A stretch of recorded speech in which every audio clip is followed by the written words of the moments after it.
Kultura nie obca. Rozmowy z obcokrajowcami o polskiej kulturze i sztuce.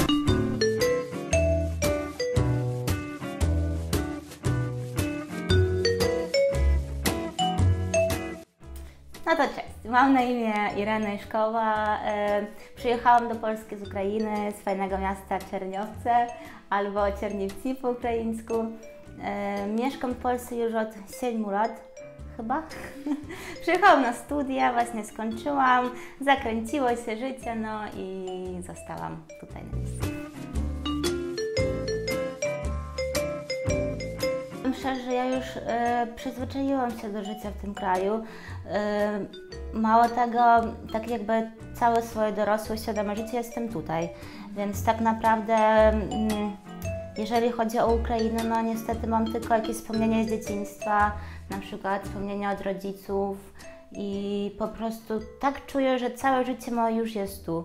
Więc jeżeli chodzi o Ukrainę, to są raczej wspomnienia, a jeżeli chodzi o Polskę, to jest po prostu ten kraj. Bardzo mi się tutaj podoba, uważam, że jest bardzo szybko rozwijającym się krajem, że tu jest dużo możliwości, mimo że ludzie narzekają, ale i tak mi się wydaje, skoro wszystko poznaje się w porównaniu, to Polska to na pewno ten kraj, gdzie można po prostu zrobić wszystko, co chcesz, można podróżować, można no jakieś spełniać wszystkie swoje życzenia i marzenia.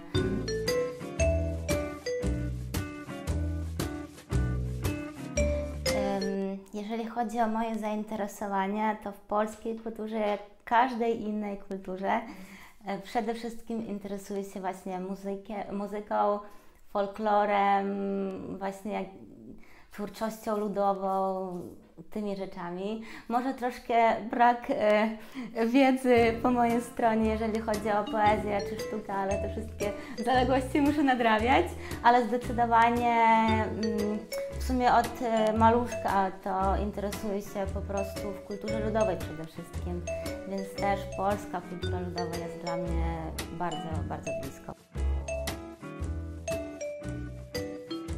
Ja miałam szczęście być wokalistką zespołu folkowego. Mimo że to był zespół ukraiński, jednak większość czasu i podróżowaliśmy właśnie w Polsce.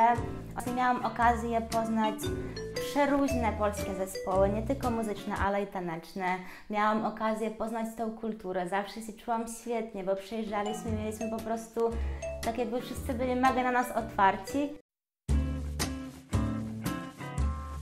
Z polskich zespołów, no mam kilka takich swoich ulubionych, no to na przykład zespół Dagadana, przy czym ciekawostką jest, że jedna ze solistek też jest z Ukrainy, więc to jest zespół polsko-ukraiński.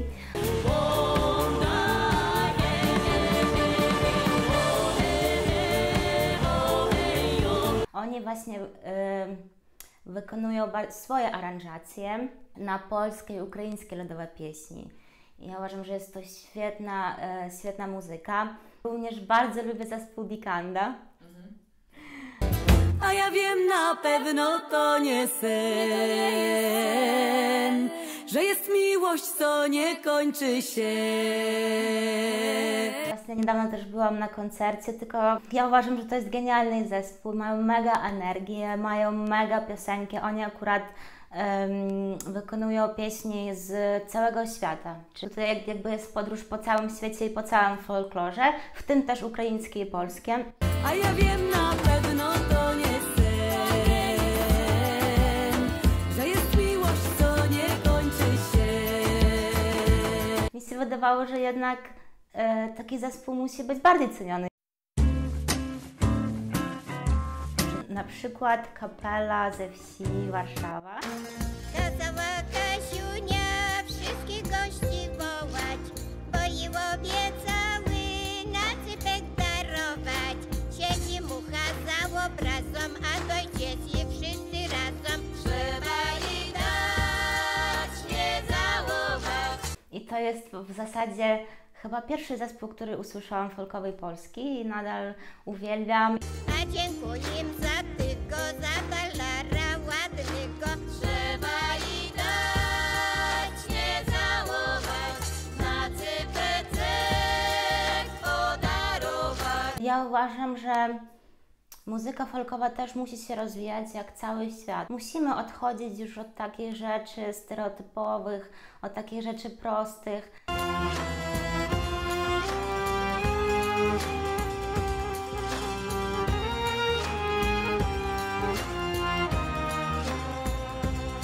Znam jedną dziewczynę, chociaż ona pochodzi z Ukrainy, ale większość też swojego życia już mieszka tutaj w Polsce. Nazywa się Suzanna Jara.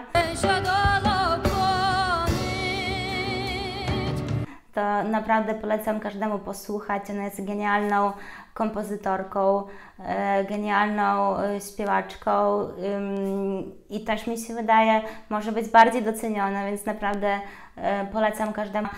Ma utwory na przykład lemkowskie, też niektóre ukraińskie pieśni, też polskie, ale naprawdę moim zdaniem jest po prostu genialna.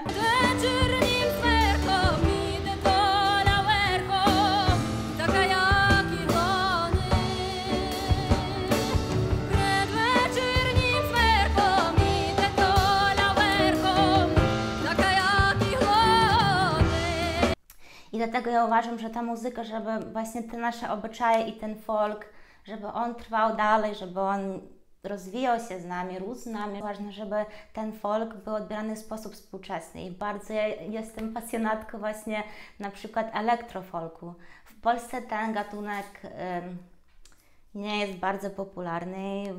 Szukałam, interesowałam się, ale niestety nic takiego fajnego nie znalazłam. Być może ktoś mi podpowie i wyśle gdzieś tam, wyśle mi troszkę inspiracji. Dziękuję wszystkim za uwagę. Przepraszam za błędy językowe, że się pojawiły. I bardzo zachęcam wszystkich do właśnie szukania, otwarcia, rozwijania polskiej kultury, naczerpania inspiracji. Naprawdę warto tym się zainteresować. Zachęcam również każdego do zainteresowania się folkiem, dlatego że folk mimo wszystkich stereotypów i naszych jakichś tam uprzedzeń nie jest nudny. Folk też może być fajny, współczesny, interesujący i ciekawy, więc naprawdę warto te rzeczy w sobie odkrywać, bo tak naprawdę folk, muzyka ludowa to jest coś, co jest w nas. Wiemy to, czy nie wiemy, chcemy, czy nie chcemy, ale to jest naszą podstawą, więc na pewno każdemu przypadnie do serca.